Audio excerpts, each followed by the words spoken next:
Chapter 11. Thirst. We lay all day in the tent. To have wandered about in that stifling heat would have developed thirst unbearable. Gloomy thoughts those, while lying there staring at the tent roof. Under this catastrophe Charlie must succumb to the spell of one of his most morose moods. "What shall we do?" I ventured. "Put up with it until the tide goes down, of course," he growled. "How long will that be?" 4 or 5 days, a week perhaps. We'll be dead by that time. What odds? If you wish to leave your bones on this desolate patch, I don't. Let us do something, even if we only dig at the foot of the peak. We might find water, a soakage spring from the hill or something. Find hell long before we found it, we'd be raving mad with thirst, digging without water, looking for water in this heat. How do the birds find water then? They've lived all their lives on the island, and must have seen numbers of king tides come and go. They must have some place to drink. They have the well, otherwise they wouldn't be panting their hearts out there now. They are acclimatized and do the same as we must do, wait until the tide goes down, and don't flutter a feather while they're doing it either. Perhaps they get dew on the grass I suggested. Dew on my eye. Charlie glowered up at the tent pole during the remainder of the day, a fearfully long day. It seemed that the sun was never going to set. Lying there that night, with open mouth, almost panting from thirst, I heard a quickly silenced groan. Presently in the silence I heard Charlie gasping. "What is the matter, old man? Are you in pain?" He grunted. "What if I put a billy of sea water on, and make you a hot flannel or something? Anything I can do. I'm only too willing." He did not answer immediately. Then, with half-sunken eyes staring from ghastly face, he glared over his shoulder. "You can go to hell. If I'm keeping you awake, get out of the tent." And he rolled over on his side. The following day dragged by breathlessly. We could not eat. That night was maddening. We lay there breathing heavily, the air so dull that the smoke was a misty vapor, with barely strength to rise to the top of the tent. From outside, the angry hum of insects irritated already badly frayed nerves. Next morning I walked down to the well. The water gleaming around it mocked one. But the tides were receding. Tonight, if we bailed the water out, and bailed again in the morning, we might win a brackish drink. We might. We would both go mad soon if we did not. Our tongues were thickening already. A little bird lay half in the water, half on a mangrove root. Perhaps it had drunk of the water, or it may have fallen dead from the branch above, where its mates crouched helplessly. A big green crab was reaching up from the roots. There was something evil in the way its bulk came slithering up from the water, one huge claw reaching over the root for the bird. I waded across to the little dead thing and tossed it back onto the grass, but the grass was under water and it sank down.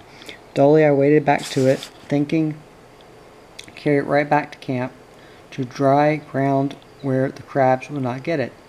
Away outside the mangroves, the reef was 8 feet under water, so transparent that it looked only to be inches deep, so still that it was apparently frozen. Then a big fish, moving effortlessly, his eyes like polished glass, glided by. I began slowly climbing the peak. The grass was drooping. The granite rocks gave forth an awful heat. From the summit was visible a steamer gliding swiftly north. I waved my arms and yelled, while searching frenziedly for a match, then rushed down the peak to the camp. Seizing a fire stick, I panted, "Steamer," to Charlie, then tackled the peak, lighting the grass as I panted on to crawl, gasping to the summit. But the steamer grew swiftly smaller, like a living thing skimming over glass. Something came panting behind me, and there was Charlie, his red-rimmed eyes all blinking from the smoke, his lips swollen and cracking, his mouth open like the beaks of the birds on the tree by the well. He stood and stared without looking at me. Then, "It's no good," he croaked. "We might be niggers for all they know. They've got glasses." Yes, so had Nelson. If we don't get a drink tomorrow night at the latest, we're done. Water will have gone back past the well tonight. We can bail it out. Yes, so long as the salt water has not penetrated too deep into the spring, we'll be all right. We sat there a while, gazing at the sea, flashing under the sun. A column of smoke from burnt grass clouded up over the peak. Charlie stood up, coughing, and slouched away, hardly casting any shadow. I followed, feeling there was no oil in my joints. A burning thirst suddenly urged me to start shouting and curse the sea. At sundown we bailed out the well and dug down into the muddy sand. The water that so slowly welled up was salty. We crouched there then, and presently bailed it out again, keeping on until the sandflies drove us maddened. Back to the tent. That was an awful night. At daylight, without a word, we hobbled down to the well. It was full and salty. We bailed it out and crawled back to the shelter of the tent. I did not want to die of thirst, not in heat. It would be too terrible. Near midday we crawled down to the well again. The little birds were sitting around the stones, their feathers and wings all puffed out. They were chirping now and again. I ran as fast as I could, Charlie hobbling after her. We bent down our heads like animals. Thank God the water was drinkable, though salty. We lay there quite a while, lowering our faces now and again to the nostrils in water. This narrow escape from an awful death made us good cobbers again, but only for a couple of days. The privation had made Charlie's gas accumulate. He was suffering terribly, but refused the relief even of sympathy. There was nothing at all that I could do for him. The king tides had rapidly receded to normal, so we turned to our fishing, each to his own side of the island. One day, gloomily, I made back to the camp. Life was pretty rough. Nothing but thirst and sandflies, nothing to smoke, only fish and crabs to eat. The hardest thing of all was not to be able to laugh. With a joke now and then, life would be bearable, even interesting, until the catch came. The catch. There was no chance of the catch until this awful calm broke. Throwing down the fish by the fire, I picked up a billy can, turned for the well, and met Charlie with 2 billies brimming full. Taking a pannikin, I filled and raised it when it was knocked from my lips, and Charlie's blazing eyes were glaring into mine. Get your own water, he hissed. Think I carry water for you. Curse you. I dodged his furious blow. You crazy fool, I snarled. If you come at me, I'll finish you, and I don't want to swing for a swine like you. Hit me where you like, if you can, and be damned to you, he screamed. I thought he was going to fly at me, but a glimmering of intelligence held him. Trembling violently, I turned abruptly and walked swiftly away up to the peak. Here was an awful thing. 2 men on an island, one half crazy, the other feeling himself almost going so. A terrible thought. If we had actually fought, there was no knowing what might have happened.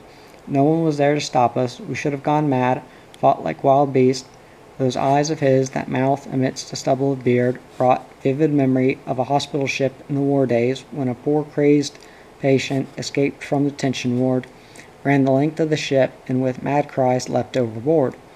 What if we did eventually come to blows and Charlie got the better of me? In self-preservation it would mean only one blow upon that dreadful wound of his.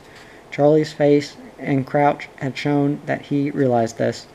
There was not a sail, not a smoke drift in sight. Thirstily I walked down the peak to the well. What if Charlie was really going mad? Mad men were said to be very cunning. Wouldn't it be best quietly to take the bolt out of his pea rifle? What if he hit me on the head with a tomahawk while I was asleep? A soft breath of wind kissed my cheek. I stopped, then stared, fairly ran back up to the peak. Far out to sea was a tiny vapor, like a trill of foam that vanished. The green and level sea was intensely still. Again that breath fanned my face, this time a moment longer, a divine coolness. It came again, and the face of the sea broke into wrinkles. They spread and spread, grew wider and bigger and larger until, with the sparkling foam on their caps, they came racing towards the island. Gone was the glassy sea, reborn into restless moving life. The ripples had now grown into foam-flecked waves, which slowly rolled as they came, lopping on in ever-increasing volume. I laughed hysterically and raced down to tell Charlie. He was standing outside the camp, watching the wind rippling the grasses. "Goodbye to the sandflies," I yelled. "Yes," he growled, "they're finished." "How soon will the catch come now?" "She ought to be along in a week with this breeze working up."